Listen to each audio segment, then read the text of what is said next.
Assalomu alaykum va rahmatullohi va barakatuh.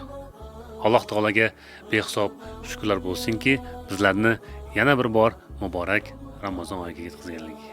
Ushbu fazilatli oy munosabati bilan kundalik sadaqa fondi nomidan qolaversa, o'zim nomimdan barchangizni samimiy muborakbod etaman. Payg'ambarimiz sollallohu alayhi vasallam hadislarda aytganlaridek, Ramazon oyi kirishligi bilan shaytonlar va jinlar kishanlanadi. Do'zax eshiklari yopiladi, jannat eshiklari ochiladi.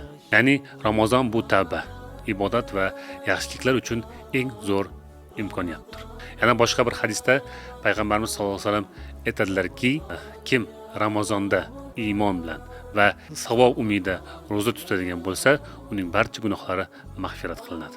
Demak, bu oy qalblarni poklaydigan, iymonni mustahkamlaydigan va bandani Allohga yaqinlashtiradigan barakali mavsumdir. Ramazon bu faqat och qolish emas, bu nafsni tarbiya qilish, tilni g'iybatdan, ko'zni haromdan tiyish, qalbni kina va hasaddan tozalaydigan oydir. Ushbu muborak oyda muhtojlarga yordam berishlikka, sadaqani ko'proq qilishligimizga, yetimlarni quvontirishlikka, bemorlarni holidan xabar olishlikka harakat qilaylik.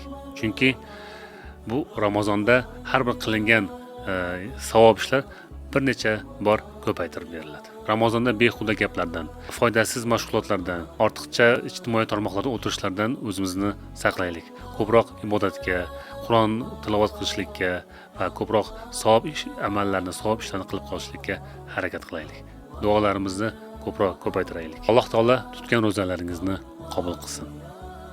Duolaringizni ijobat qilsin. Bergan sadaqalaringizni barakatli qilgan bo'lsin. Har bir xonadonga tinchlik, rizq, baraka va iymon nasib qilgan bo'lsin. Hurmat bilan kundalik sadaqa fondi.